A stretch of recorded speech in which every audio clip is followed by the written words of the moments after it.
Hi guys, it's Rachel at WTI, and I want to share this really cool thing that I bought for my dogs. It is a 3-piece bowl set for crates. This is pretty cool. It has a stainless steel bowl inside, so it is removable.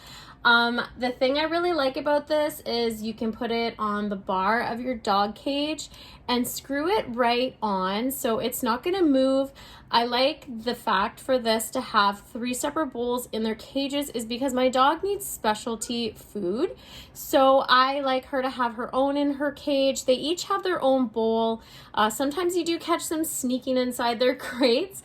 But I do like the fact that you can just take the bowl out, the stainless steel part. You can wash this very easily in the dishwasher, fill it with their food, put it right back in. They're sitting and waiting for it. They each have their own different color, which I think is pretty cool as well, so I know whose is whose.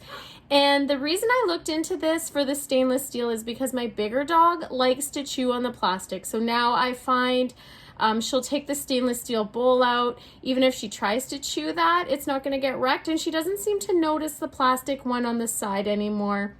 So that's pretty cool. I find them very handy, and I really love just the way that they do sit in their cage. That's something that saves me when it comes to my dogs, for them each to have their own separate food dish right in their own little home, which is absolutely perfect, but that's just my point of view.